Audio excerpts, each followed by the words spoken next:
morning, good afternoon, good evening, wherever you are in the world. My name is Ingram Jones and I'm joined by some very good friends across the boxing world. I have with me Cameron, Michael Redman and Ben Blackwell from the Boxing Insight. And I also have a special friend all the way from the States, 78 Sports TV. 78, how are you doing?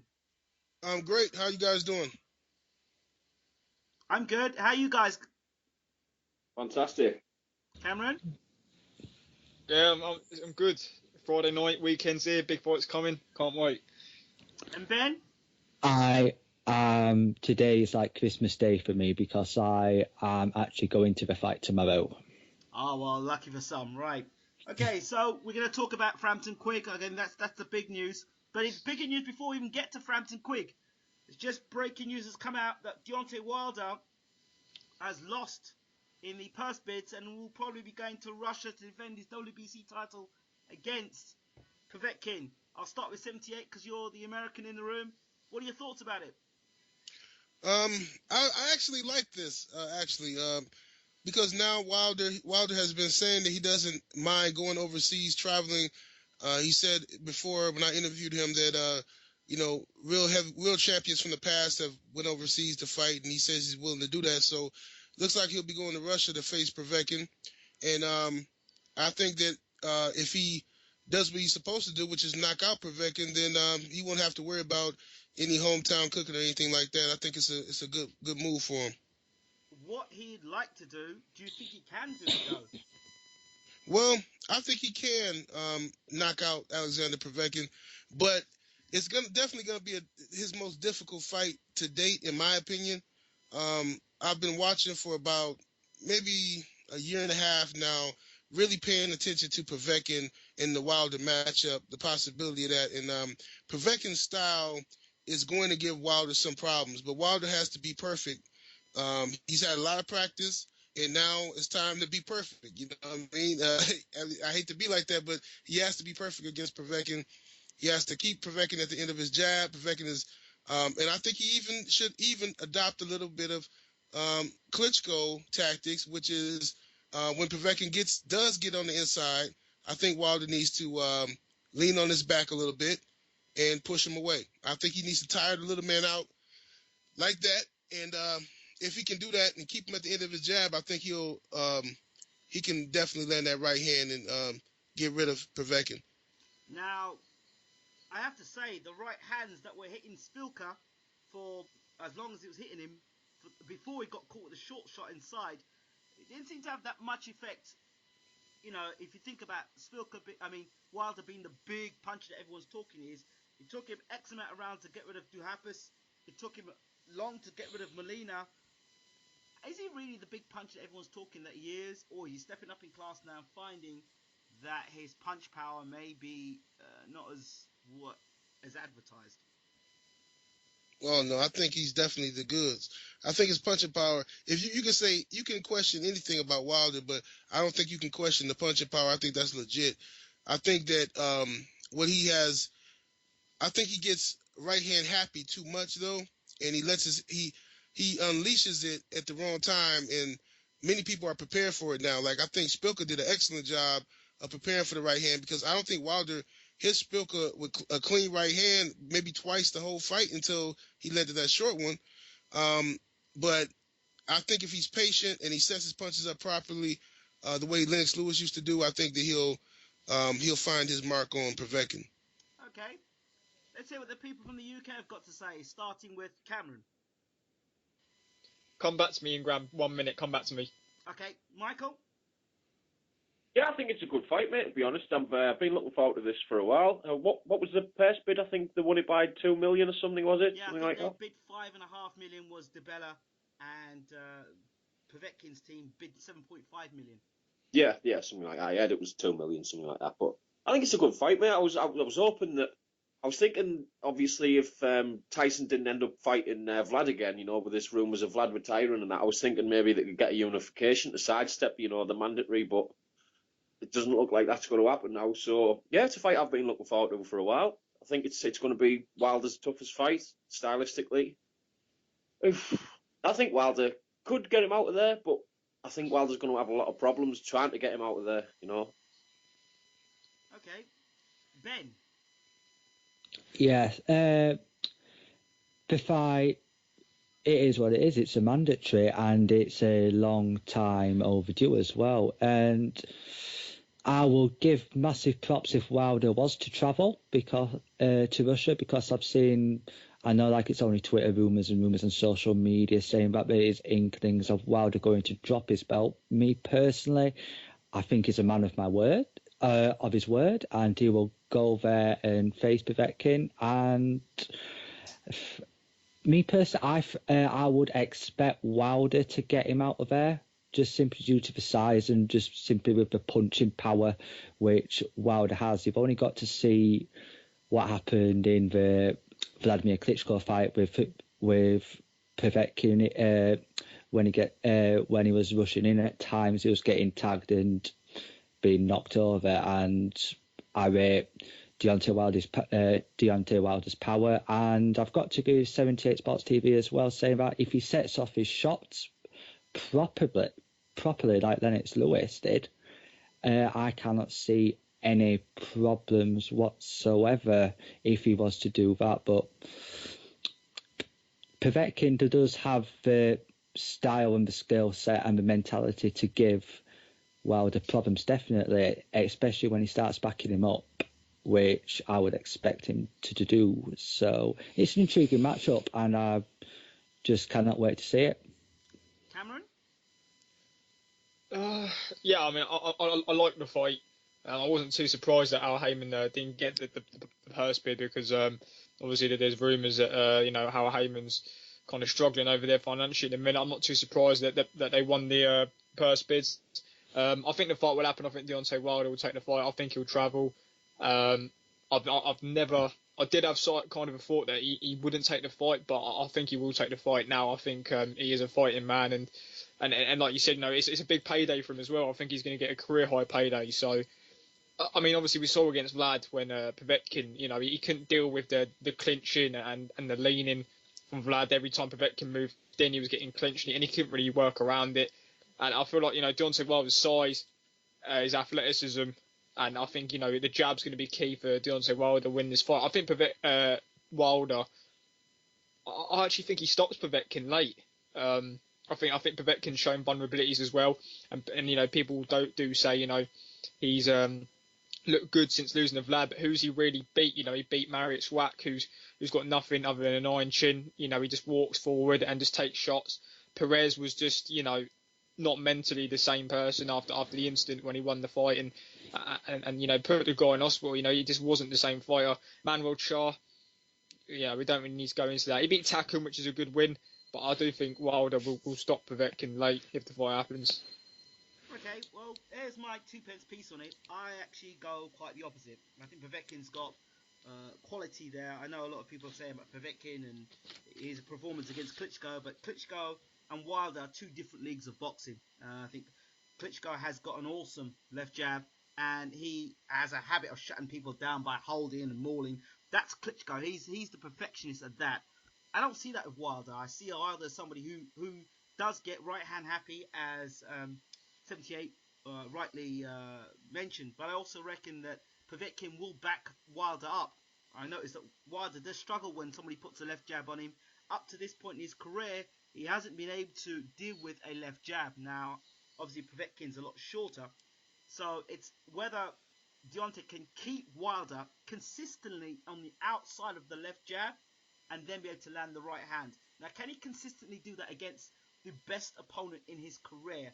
Now, if you look at the Stavern fight, I still think that Povetkin's a better fighter than Stavern. And the fight's in Russia. If the fight was in America, then I'd go with Wilder. The fight's in Russia. I think that the champion's going to have more than his own to deal with outside the ring. Regardless of, we're talking about inside the ring. And then when he gets inside the ring, I think when Povetkin hits him, he's going to understand it's no laughing matter. And if somebody like Molina can rock him and Duhapis can take him rounds, I think that Povetkin is far more skilled than Molina, far more skilled than Duhapis, and a better boxer than Svilka, and he can punch. I'm going Povetkin. I'm going for Povetkin by knockout because fundamentally, I feel Wilder does makes a lot of mistakes, and I think someone of that caliber of Povetkin will capitalise on it.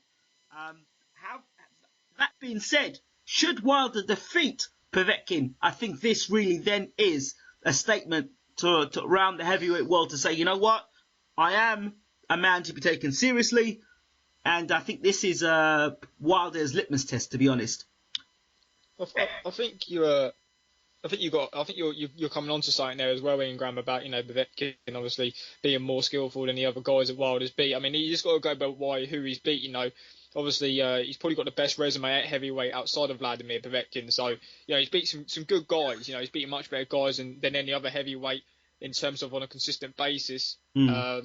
So I think I can see why you say Povetkin wins the fight. I think Wilder sticks his chin out a bit too often, and he could get tagged with one of those big shots from Povetkin.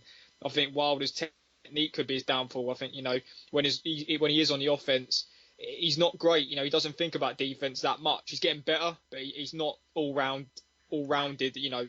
As of yet, he's still learning on the job, and that's shown in his opponent since winning the title. 78. What are your thoughts on that? Repeat the question, please, brother. Yeah, it was what I just feeding back on what I'd said. Oh well, I think that it's definitely possible for Povetkin to beat Wilder. Definitely. Okay, Wilder tends to do something that really irritates me, which is he tends to lean back instead of putting his hands up and blocking. He leans back with his chin in the air, and that's very dangerous. Okay, and eventually somebody's going to catch him and clip him and hurt him. Now, will Povetkin be the guy? I don't know, but he's definitely capable of doing it. And then we'll get a chance to see what Wilder's chin is made of. Should he get hit by Povetkin, we're going to find out how good his chin really is. But I think this is Wilder's moment. I think he'll overcome this, and I think the new era of heavyweights. I think the fights we're going to be looking at after this are, Wilder versus the Joshuas and the Furies of the world. I think those are the fights that are coming up. Let me throw something at you, 78. If you go back to Wilder's amateur career, it wasn't a big guy that beat Wilder. It was a short guy that beat him, that got on the inside and hurt him. And if you look at, I don't know how much, people say Deontay Wilder's improved. I don't know how much he's improved from his amateur career to now as a pro. I mean, he's still backing up. He backs up. When he backs up, he leaves his hands in the air, his arms up in the air. He's very vulnerable as a fighter. And Lennox Lewis alluded to the fact that he needs better trainers. And I just think that he makes a lot of mistakes. And so far, he's got away with those mistakes against lower level opposition. Someone like Povetkin, gold medal Olympic champion, I think it's that quality right there. You can't make mistakes against a guy like Povetkin because it's just one shot from Povetkin that can end the fight. And I'm not convinced of the chin of Deontay Wilder, to be honest. And if he gets hit the way he got hit by Molina, it's curtains. Yeah, he can't take those type of punches from Povetkin that he took from Molina, but I don't think he will. I think he knows what he's getting into, and I think he'll be prepared for Povetkin, and at least that's what I believe, And I think that even if he loses, should he lose to Povetkin, I don't think Wilder's going anywhere. I think he'll be back. I think he has the frame, a heavyweight frame. Okay, and the will to win and be great. I think that in the heavyweight division is the only division left in boxing. I believe that a loss doesn't ruin a fighter's career. I mean, and you're not going to see too many undefeated heavyweights. You're going to get clipped. You're going to get hurt. One punch can ruin you. Heavyweight. So I think that even if he does lose to Povetkin, I think Wilder will go back to the drawing board, probably make some adjustments with his trainers, and then we'll see him again. What about the fact that the fights will now be in Russia and not in America? Does that play a difference in how the fight result is? If it goes 12, yeah, obviously. It's hard to say because obviously we've never seen Wilder travel, so we don't know how he'll deal with it. Okay. Ben? He came fight Audley Harrison, didn't he? Yeah, I mean, there's a difference between Harrison and Povetkin, isn't it? Yeah, difference. Obviously, he's still out of travel, hasn't he? He doesn't know what he's coming into, but it's only going to have an effect if it goes to 12 rounds, isn't it? That's true. Yes, I agree.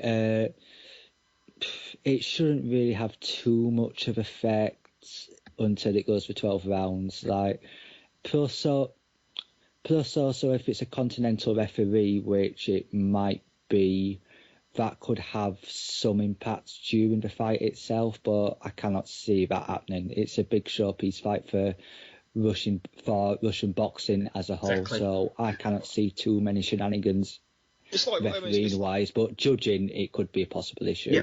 It's Russia. I thought Huck beat Povetkin, and Povetkin got the decision there. So it's an American fighter travelling to Europe. You just don't know what can happen. It's the same with Roy Jones before. He didn't want to travel over to fight Darius. You know what I'm saying? Yeah. It's just the same situation. Yeah, and the other thing is the referee will be key in the fight, because if at 78 is talking about Wilder employing the leaning and holding, if he gets a referee that doesn't allow Wilder to lean and hold, and a referee that's always breaking him up and allowing Povetkin to work on the inside, that's not good. Not from Deontay Wilder's side of things anyway. Is there any rumours of who it might possibly be as yet? Don't know, but if the Russians have won the bid, who knows? This fight might not even happen. This fight might not even happen yet, will it? Never know. Wilder might still vacate the belt. That's very true. Very true. All right, does anyone else want to add to that before we move on to Scott Quigg and Carl Frampton? No, I've not got too much to say about the Wilder Povetkin fight until it's on, really. Right. No. No? Cameron? Not Cameron. No. Ben? Nope. No? Michael? No, I'm good, mate. I think we've pretty much covered everything that needs to be said so far at this stage. 78? Nope, I'm good, brother. Okay, so this is the fight tomorrow night that everyone's been talking about. Carl Frampton, Scott Quigg. Before we start giving predictions, let's talk about the things these two guys do well. Let's talk first with Carl Frampton. 78, how much have you seen of Carl Frampton? I've started watching the Frampton realistically probably around the first Kiko Martinez fight. So, I'm virtually new to Frampton about the last 2 years. Right. He reminds me a lot. He does a lot of things like Canelo Alvarez. I know that might come as a shock to you, but he reminds me of Canelo in the ring. He's patient. He does a lot of good counterpunching. He boxes well at times. He's a thinker. He's not like a wild brawler that comes in there and just, wants to put on the show. I think he's a thinker. And he packs a little punch, and a little power in his punch, but I don't. You want me to give my prediction now? No, not yet. Just give me what he does well. Let's talk about things he does well. I think he controls. I think he has good ring generalship. I think he moves around the ring very well, and he's patient. So I like that. Those are good qualities in him. Okay. And his trainer, Shane McGuigan? No, not familiar with him. Okay. Michael? Yeah, I'm a fan of Frampton, mate. I've been a fan of Frampton a long time. I like him as a boxer, as a puncher. He's all round. His all-round game's pretty good, isn't it? To be fair, I I wouldn't say he's a concussive puncher, but he's a solid puncher. He's got snap in his punches. He can put people away, as we've seen. I'm a fan of him, mate. I don't like all the carry-on that's been going on with this, but a lot of it, it's to sell the fight, isn't it? Or most of it, to be honest. I've seen interviews going 2-3 years back, and Carl Frampton sat with Scott Quigg. They sat there, being nice as pie with each other, so they were on about getting the fight made. Then it was a big fight, but yeah, I'm still a fan of Carl Frampton, but I've been a fan of Scott Quigg, a bit longer. I just like him as a person better, Okay, we'll talk about Scott Quigg later. Cameron? Yeah, we obviously, I've been back and forth with several people about this. Frampton's, I don't think he's a prolific puncher. I think, it's more the hand speed and the accuracy that kind of, produces the power of Frampton, whereas Quigg's just, he is more of an adept, power puncher. I think Frampton's more of a fluid fighter. Past performances, he's shown that he has the edge in speed, I believe, over Scott Quigg. And where he's so short, he moves in and out well, and with his footwork, it gives him, once he's in range, he can fire off with combinations, and he jumps back out, fairly well. He's a good counter puncher, and I think, his ability to pace a fight is an advantage, despite the fact that people say he's tighter to weight. I think he does quite well over 12 rounds, and it's the same as Scott Quigg. But yeah, I think Frampton, like 78 said, his ring generalship is mostly the difference, I feel, in this fight. I think, he's just got the more.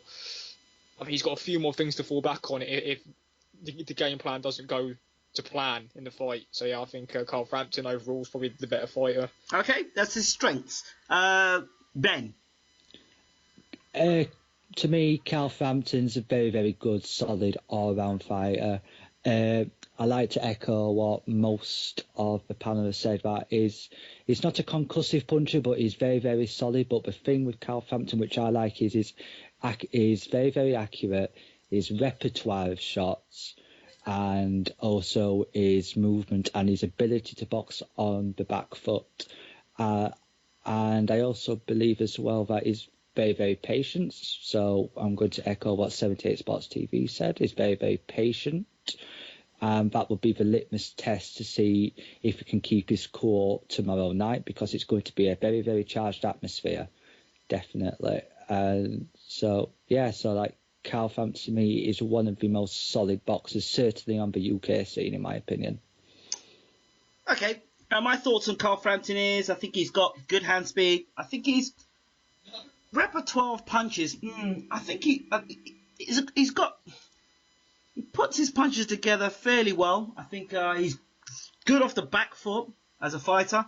I think the thing that impresses me most about Carl Frampton is his self-belief. He really believes in himself when he fights, and he's got an inner toughness and almost a bulldog attitude as to, you know what, I won't be beat, I can't be beat, and he really believes in himself. That's the most important thing I see about Frampton is self-belief. Even the way he fights. There's some guys you see fighting, and they're not so sure about what they're doing, but Frampton seems to know, this is what I'm going to do, this is my game plan, this is how I'm going to fight, and if I need to adapt, I can adapt. So those are my thoughts on Frampton. Let's move to the weaknesses of Carl Frampton. I'll start with Ben. Weaknesses of Carl Frampton. I cannot see any major obvious weaknesses with Carl, because, like, as I said, I think he's quite solid. Generally, if there was any weakness which I could pick off, and just in my opinion, I'm not saying you don't have to agree with my opinion or whatever, but I think he's a little bit vulnerable around the chin. I'm not saying like it's chinny or anything, but in exchanges, especially in the Gonzalez fight, which was out in Texas, he was very, very vulnerable when he was drawn in up close. He was getting tagged with silly shots, which like we have seen before, he didn't get into those situations, especially with Kiko Martinez twice. So that would be that would be the only weakness which I could pick up, because I really, really rate Carl Frampton. Okay. 78. Weaknesses, I would just say, honestly, I would just say youth and experience. I don't think I've seen anything to talk about from his fight game that would be considered a weakness more so than anybody else. I think it's just his experience, his youth. I think a fight of this magnitude, I'm not sure how he's going to deal with it, with the hype. Not saying he's a young kid or anything, but just in the sense of this fight being a huge fight, and I haven't seen him in a fight of this magnitude or anything close to this magnitude. So I think that experience will probably be a factor as far as I would say that is his weakness. Okay. Michael? I can't really point anything out majorly, but the fight with Gonzalez, I think it was the second knockdown where he was in close. I'm pretty sure it was the second knockdown. He got tagged to the body, and if you watch his knees when he gets tagged to the body, his knees kind of go before he gets hit upstairs, and that's kind of what made that knockdown for me. So I've got a feeling he's a bit weak to the body. Okay. And that could come in well for Scott Quigg with his body attack. So. Who I missed out? Is Cameron? Yeah, I think one of the weaknesses which kind of showed in Gonzalez fight is it's kind of more of a mental thing, where I think he took it for kind of granted. I think he got far too overconfident in Gonzalez fight. I think he thought it was a showcase fight, and he thought he was going to wipe the floor with a guy, and that's why he performed badly. I think the only weakness that could potentially happen in the Quigg fight is if he decides to trade more than he has to. I think I've seen before that Frampton has sometimes traded more than he's needed to. I thought he did it against Martinez, and I think that's kind of a weakness because when he's fighting a guy like Quigg or something like that, he's got to stick to what he knows. So I think that's the only weakness really. There's nothing, like they said, there's nothing too obvious with Frampton. He's not really done too much wrong at this point, so it's kind of hard to say.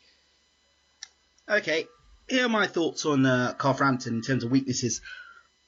Some of the things that I noticed about Frampton, I think that there's a vulnerability to his body. I think that may be down to the way he's making weight. Yeah. I also think there may be a vulnerability to the chin. Again, I think that may be down to the weight and the weight making.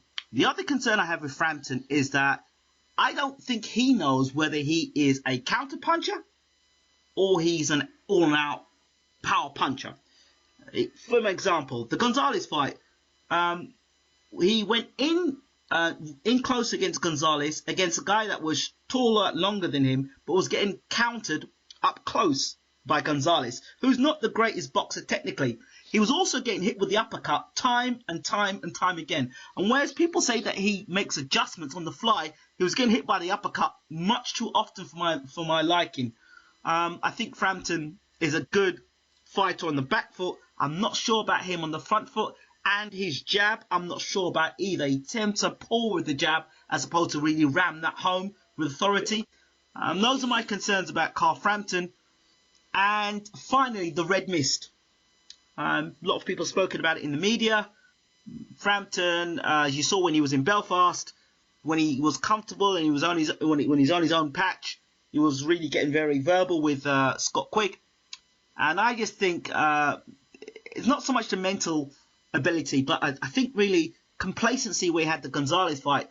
He believed so much in himself that he could go and fight a guy, go over to America, and a fight that he was meant to be showcasing and to showcase his talents. Frampton was complacent, and for me, you can't afford to be complacent on your big showcase in America. So if you do it in a big showcase in America, it makes you wonder mentally what Frampton will do in the biggest fight of his career, because that fight before that, the Gonzalez fight, was the biggest fight of his career because it was on American TV and more people watching it, and those are my concerns there. Does anybody want to talk about that? I've got a question regarding this fight, and I don't know if you're going to ask it, Ingram, but who do you guys think looked worse on the scales today? Honestly, being impartial. You'd have to say Quigg, wouldn't you? I mean, yesterday, for me, Frampton's eyes looked like they were sticking out of his head. It looked like he was on Pro Plus or something. But today, he looked completely different, But in Quigg, I think I seen someone, Alex Arthur, made a comment on Twitter, I think, on that picture, the left and right picture from yesterday and today. He said he looks like he's been, it might have been someone else, actually, but someone said it looks like he's slept in the sauna, basically. Yeah, I mean, that's what I'm saying. I mean, I think yesterday I said to someone that I thought Frampton was going to struggle more on the scales than Quigg. I thought, Frampton's going to struggle to take the weight off more. But then when they weighed in, I thought Quigg looked more dry than Frampton. I thought Frampton looked dry, but I thought Quigg looked a bit worse, to be fair. Don't know what the others think about it. I mean, I'm sure that's an issue if it were fighting on the same night. But the fact it's 24 hours to rehydrate, God knows by the time they fight what Quigg will be weighing. I think Quigg is significantly bigger than Frampton. What is it? I think the weigh-in, the £10 check weigh-in will be probably about 12 o'clock tomorrow morning, something like that. Yeah. And then they can obviously rehydrate over the next 8-10 hours, whatever. Absolutely. 78, was there anything you want to add to that? Oh, no. Okay, let's flip over and let's look at Scott Quigg. Let's talk about Scott Quigg's strengths, and we'll start with Michael with this one. First and foremost, strengths for me over Frampton is going to be his height, his reach, and I think he's the stronger puncher. Not by much, but I think he is the stronger puncher. I think he's the main thing for Scott Quigg to do. It's going to be a raucous atmosphere, isn't it? We all know what it's going to be like, and I don't think Carl Frampton's the kind of fighter, if he gets tagged, he's not going to look to box and get away and come out the next round and readjust. He's going to get drawn into a firefight and he's going to engage, and I think that'll be his downfall. Okay, Cameron. Yeah, I mean, Quigg's good. He's a good come forward fighter. I'll be impartial here. I do like Quigg. I do like his attitude towards boxing. I just feel like he's just not very. I just feel like he's basic in his movement. I don't think he creates angles well. Positives, strengths for Quigg, not weaknesses. We're going about positives. Strengths. Positives. Yes. All right. Come on, Cam, try your hardest. Be nice. I'll tell you what. I'm just. I think I'm verbal punch drunk. I've been spoken about his fight so much, but like I said, he comes forward well. He's definitely got more power. He has got the power. That's it. Okay. Ben?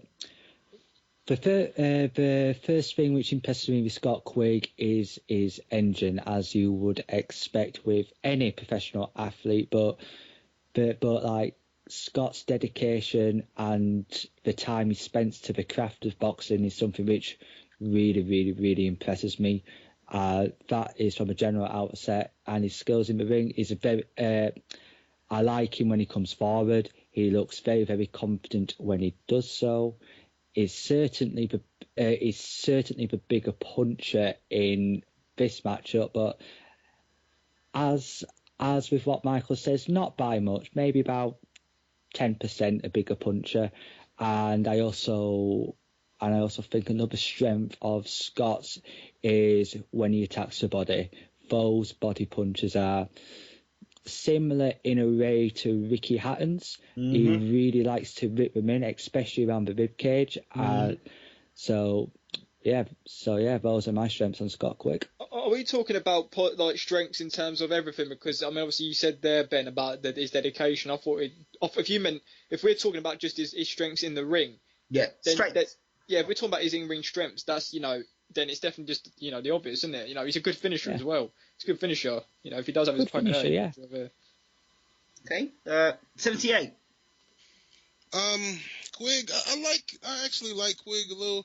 I think that I agree with the panel. He does have a reek of basic to him, but I think he does have the power edge in this matchup. I think he has a nice right hand. I think he makes adjustments pretty good as well. I saw some nice adjustments in the Martinez fight. And as you pointed out before, Ingram, Frampton got hit a lot with uppercuts in the Gonzalez fight, and I think that Quigg is going to take advantage of that. I think he will land a few uppercuts, and I think that I think Quigg has a well-rounded, above average, I would say, boxing IQ, and I think he has some tools. His right hand is definitely going to be a problem for Carl Frampton. Ingram. Yes. I just want to ask 78 Sports a question. Yes. So, you say there about Quigg adapting well to Martinez. I kind of in a way want to question that, and obviously I respect your opinion. I'll listen to you online and everything. When he fought Martinez, I only felt the reason why Quigg got him so early was because Martinez had such a good round. He become too aggressive, too overconfident, and he got caught. I don't think Quigg actually adapted to that. I think he just caught an overconfident Martinez that come in too strong and much more than he had to. Well, yeah, that's definitely possible. But what I saw was that, from what I remember of the fight, I saw Martinez bobbing and weaving, and he was dipped to his left. And I saw early in the fight, Quigg wasn't taking advantage of that. But then Quigg started throwing a right uppercut every time Martinez dipped to his left. So he met him halfway with his hand. So I felt like that was a good adjustment. Maybe it was an accident, what I mean? But, if I'm giving him credit, I would think that it was an adjustment. Yeah. See your point. We'll have to go back and see if we can maybe get the at the end of the first round corner footage from Joe Gallagher, see if he has said anything to Scott and make an adjustment. I can't remember it myself. I was in the pub watching that, so I didn't actually hear it. That shot was a very basic shot, the uppercut, because that's a shot that's practiced in boxing all the time, in the gym. You practice that shot all the time. So, I mean, that shot is very much a reflex shot. The same shot that John Jackson got knocked out with by Andy Lee. That's a reflex shot. That's something you're taught in training. You can imagine hours and hours and hours of practicing that same shot. So I think that was muscle memory that kicked in there. Martinez came in and Quigg just went bang. Yeah. I'm not sure about adjustments. I just think they just did it just naturally. That's what I'm saying. Like Quigg is basic. You know what I'm saying? Like, you know, well, obviously we'll talk about his weaknesses in a minute, so I'll come on to that. Right, Ben, did you want to give? You already gave Ben? Ben, you already gave his strength, didn't you? I've already gave mine, yes. And Michael, did you do it as well? Yes, sir. Okay, so I'm left then. Strength of Scott Quigg. First thing, murderous body puncher. I think that's something he's very good at. I actually think Quigg puts his punches together more impressively than Frampton. A lot of people are going to disagree with me there, but I like the way he puts his punches together. Quigg knows what he is. He doesn't try to be something that he's not. And I think that's good. I like the fact that he's pretty steady. And the one pace maybe, but just steady. He knows where he's at. Strength, doesn't he? To his That's the strength. I know where I'm at. I know I'm not going to try and do something outside of what I'm uncomfortable with. I'm going to do what I do, and I'm going to stick to that. And that's what I see from Quigg. I also see, sometimes being basic. I mean, I remember before, many a time, people used to say, Evander Holyfield, he's pretty basic. You know, he does he ticks all the boxes. He doesn't do anything great, but he just puts everything all together. And sometimes having a guy that just does that and ticks the boxes and does the things fine, I more lean to a guy with that in a big fight than a guy that you never know quite what they're going to do in a big fight because there's no sort of consistency about them. So if Quigg, I mean, what you know, isn't it? Stick to what you know. Stick to what you know, and he seems to follow instructions. No, again, he follows instructions to the T. It seems that way may make him more robotic, but it also makes him very much listening to the corner and is cool under pressure. We look at the first round. People said he was a bit scared when Martinez was after him in the first round. Didn't look great in the first round, but his answer in the second round, well, and his finishing. If he hits you with a great shot, he'll finish you off. I think stylistically, this fight for both fighters, both fighters are a nightmare style for each other. I think obviously, we've seen that Frampton's shown vulnerabilities when he's been tagged, and Quigg's got power, much more power than anyone that Frampton's fought before. Mm-hmm. And I feel like Frampton's style, in terms of his pedigree and his boxing ability, I think is a nightmare for Scott Quigg. So that's why this fight's so good, and that's why you can see why both are going to win this fight, because I just feel like they both possess advantages over each other that could make him lose a fight. Cameron, I know you're itching to talk about the weaknesses, so go ahead. Scott Quigg. Yeah, I mean, Scott Quigg. Here we go. How long we got? Don't talk. And please don't mention crayons, because that's not a weakness. No. I'm not that childish. It's weaknesses in the ring. Like I said, I think he's basic with movement. I just do not think he creates angles at all. I don't see anything special in the way Quigg fights in terms of his style. I just feel like once he's got you, that's it. I'm saying he'll finish you off. Other than that, I just don't really see anything special about him. I feel like anyone who sticks to a game plan in terms of boxing on the back foot will beat Scott Quigg, and I feel like Frampton's will do that. And in my opinion, I've said this quite a few times. I know it's not going off topic, but in a way it is. I feel like the only reason Quigg's playing mind games is to try and get into Frampton's head for him to want to stand there and try and trade with Quigg, because they know if Frampton boxes, it's going to be a difficult fight for him. That's what I think about it. But I think I just do not see anything special in Quigg's movement. I just feel like he's going to be very easy for a fighter with adept counter-punching skills, good in and out movement, and fast hands and good footwork like Carl Frampton's got. I just don't think Quigg's going to be able to deal with it. I know you talk about this in and out, great movement and stuff, but it must be a different guy you're watching, Cameron, because the guy that I saw against Gonzalez, against a guy who was ranked 16th in Mexico and was the worst of the guys that Frampton could have gone against, worse in terms of the worst guy. He looked crap in the fight. I mean, I just don't base it off one fight. He looked terrible in that fight. But if you're going off what he's done in his whole career, he does them things well, I think. He just had a bad night against Gonzalez. And let's be fair, if the Gonzalez fight is a sign of things to come, then Quigg won't have a problem. But if it was just a bad night, then that's what happens. Good point. 78. Weaknesses for Quigg? Yes. Well, I think the only weaknesses I can remember from his fights I've seen is that When he has a nice high guard when he's inside, but when he throws his left hook, okay, he tends to, how can I say, almost like the Amir Khan effect. When he gets comfortable doing what he's doing, he forgets about the return fire, and I think he gets hit with counter punches too much. I can't remember the guy's name. He was fighting this Japanese guy. Yes, I remember the fight. Yeah. Otaki, wasn't it? Excuse me. Wasn't it Otaki who he Yeah, fought? that That guy. was on That's that was on the Bellew Cleverly card in Liverpool in 2014.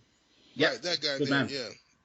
When he fought him, I felt that fight was unnecessarily difficult for Quigg. Even though Quigg won the fight, I thought that it was unnecessarily difficult. He was getting hit with too many shots, and I think that's a weakness. Will probably be his defense when throwing. Do you not feel Quigg loads up a bit more than he should with his shots sometimes? I think he wastes especially energy with the left sometimes. I feel like he wastes energy sometimes. I think he loads up too much, Quigg, on his punches. Loads up, and Frampton didn't. And Frampton doesn't load up. Well, I'm not saying Frampton doesn't. I'm just saying that's what Quigg does. Okay. I think most fighters do at certain times. You know, it's, I don't know. It could be a lot of things, can't it? You think you've got him in trouble. You load up, you tense up, atmosphere, what's on the line. It can happen, can't it? It can happen to any fighter. Ben?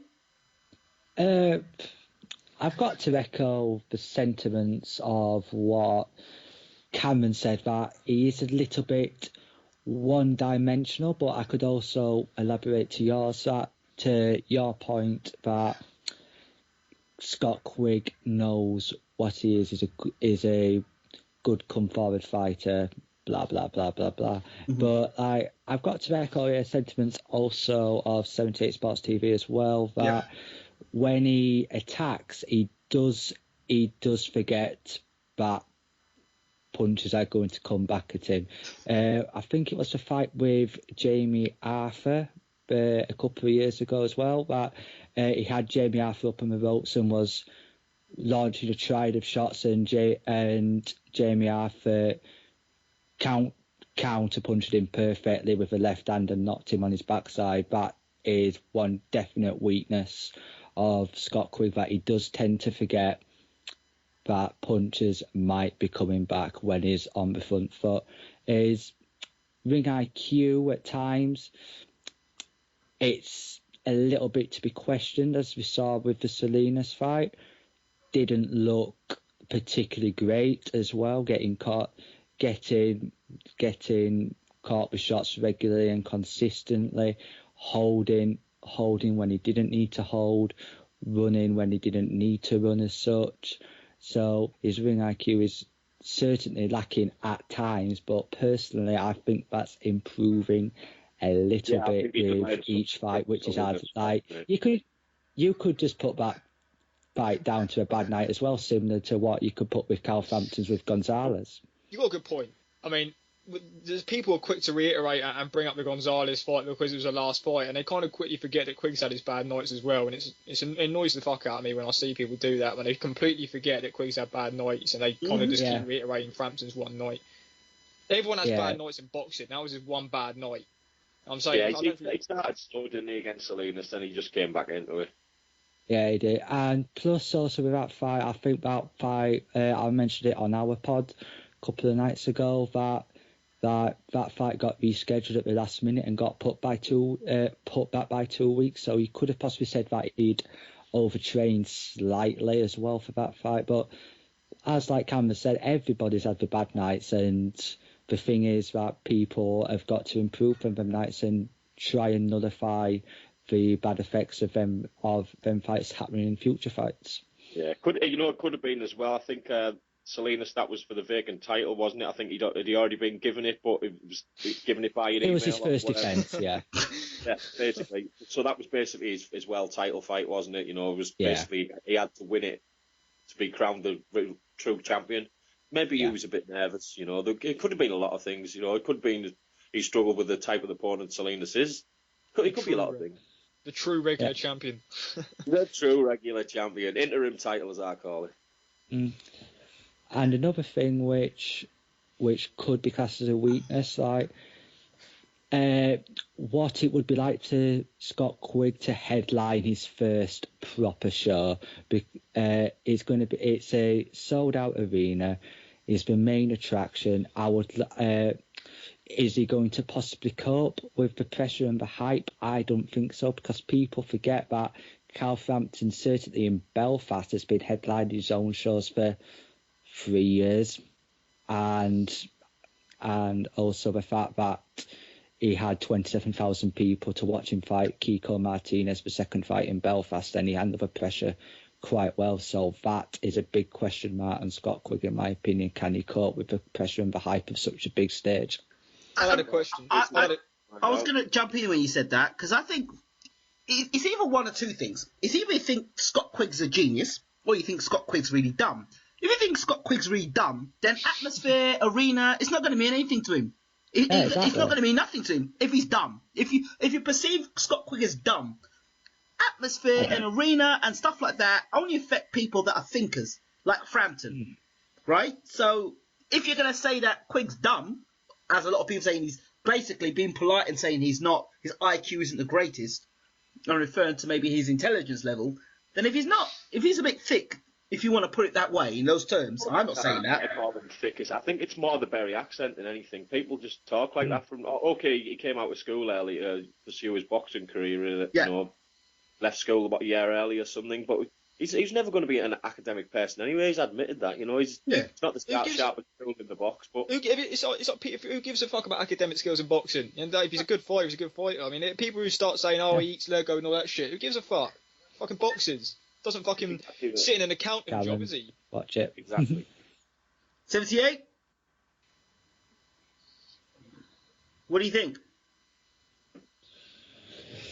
Is he there? 78? Yes, sorry, man. I had to grab some water. What you said? Okay, go ahead. Yeah, I went to grab some water. What was the question? Okay, now I just want to know what you thought about what people were saying. It's going to be a interesting fight. I definitely think that Frampton has the higher ring IQ. Is the more intelligent fighter, but I don't think that in this fight it's really going to matter. I don't know if you got into that portion yet. I haven't gone to the prediction yet. No. Okay. I'll hold my tongue. Yeah. I've got a question. Obviously, I don't know how many people have seen the weigh-in today video. No, I've seen it. I have.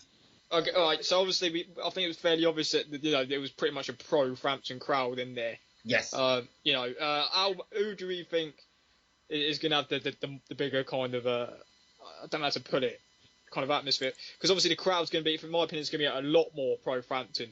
I think the Irish fans are going to be a lot louder. Crowds when you get hit on the chin don't help you. Yeah, exactly. Crowds don't. Well, if he gets hit to the body, the way Quigg hits, it might just get him up to take more punishment. So I don't know. If the crowd, with the atmosphere and everything that's on the line, that's where I'm thinking he's going to get drawn into a firefight. And the crowd can go against you, because if you're one of those guys who need the crowd behind you and you're charged up and you're ready to go, you forget all the game plan. You shouldn't have prove to the crowd you're the man. And you walk onto shots that you should normally walk onto. So it works. Yeah. It's counterproductive as much as it's productive. Yeah. I can understand why Frampton would want to get drawn to a fight, but I'd be really disappointed if that happened. I can see why it happens, but it'd be disappointing because I feel that's the only way Frampton loses. Okay, Scott Quigg weaknesses. First and foremost, Quigg doesn't move his head. Like a lot of Gallagher fighters, they don't seem to move their head. They don't know what head movement is. The only time their head seems to move is when a jab's knocking it back, or they get hit with left hooks, or they get knocked out. So head movement's a problem. Second problem with Scott Quigg for me is, and I get this inkling throughout the press conferences and the build-up, he's had that big smug grin on his face, and it's like he's been told. You can almost hear Joe Gallagher through Scott Quigg when he talks, almost like when George Groves used to talk. You could hear Adam Booth feeding George Groves' lines, and I'm concerned that if Frampton is outboxing Quigg in the first couple of rounds, does that smile go? Does that self-confidence, that false sense of confidence leave him? And does he get kind of lost and left out like a little boy left out to dry. That's a concern there for me. Is Scott Quigg smiling a sign of nervousness or a sign that he's got it in the bag? I can't tell with Quigg. You can't tell, can you? We're not them. I can't tell. But what I hope is that it isn't a false or an illusion with Quigg, and that it's not just behind Joe Gallagher saying to him, "Say this, Scott. Say that, Scott. Say this, Scott." That's what he was doing. Well, if that's the case, and he follows it to the T, as he does with training camp and does with his fighting, then let's just hope that doesn't backfire come fight night. Because a left hook in the first round, dropping Quigg, that smile comes straight off his face and his confidence could go right down. What is his confidence like when he's got off the canvas before, but this is a big fight now. It's not Jamie Arthur. My other concern about Scott Quigg is, can he change it up in a big fight? Can he change it up? Can he do something different when it's required for him to do it at world level? I don't know if he can.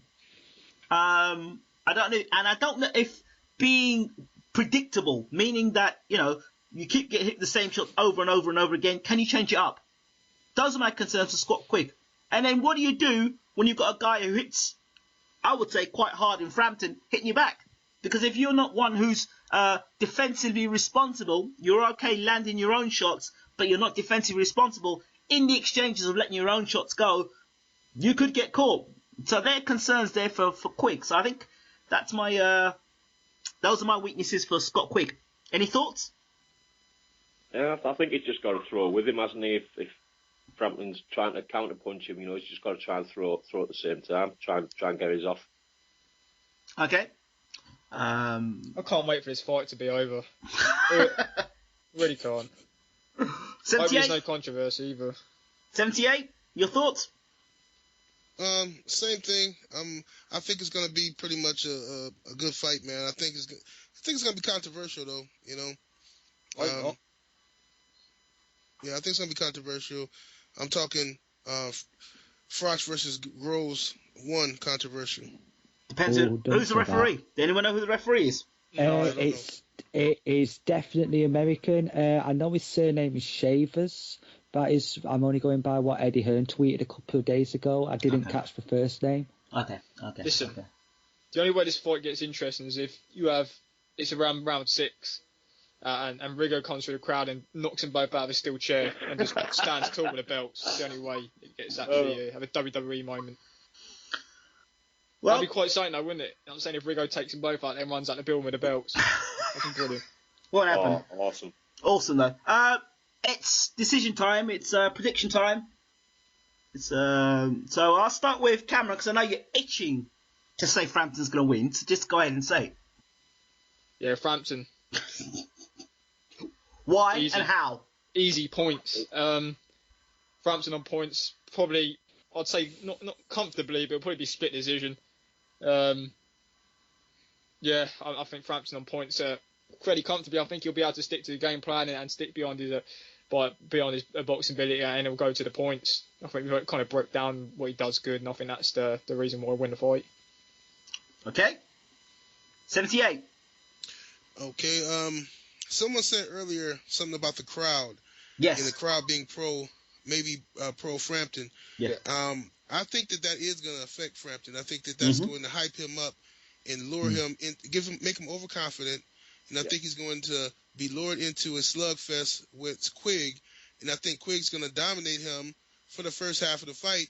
And then I think it's going to be controversial. I think that somewhere in the second half of the fight, Quigg will get in trouble and they'll stop it early. But Quigg will be leading on the scorecards. That's my prediction. I think Frampton wins. Okay. Controversially.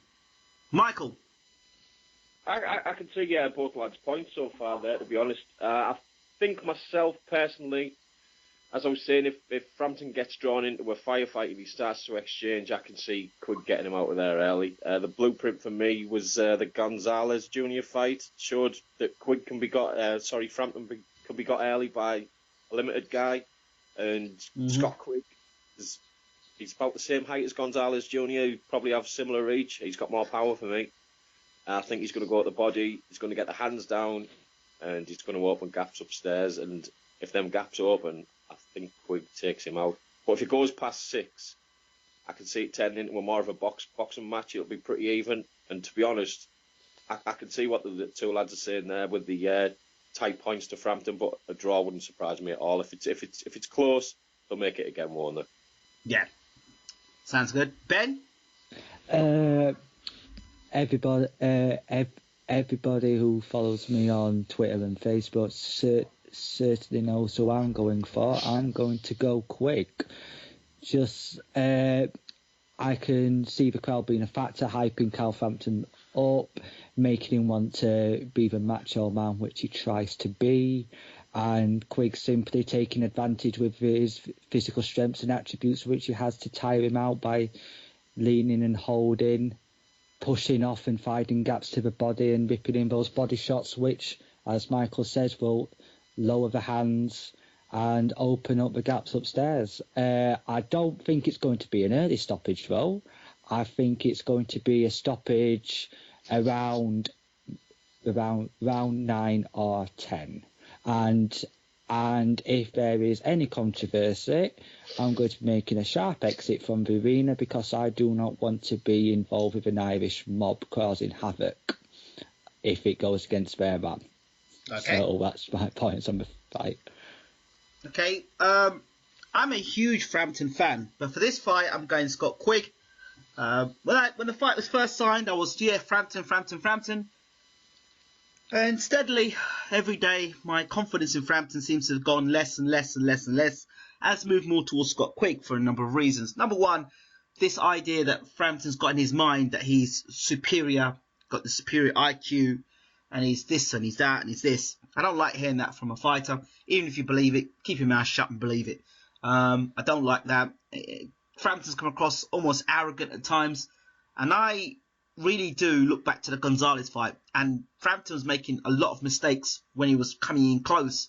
On the back foot, he was okay. I don't think Frampton's that great a fighter. I think he's an okay fighter. He does the basics well. I think Scott Quigg's going to be too big, too strong. And I think them body shots is going to get to Frampton. And I also think with Carl Frampton that I'm concerned about his stamina in the second half of a fight.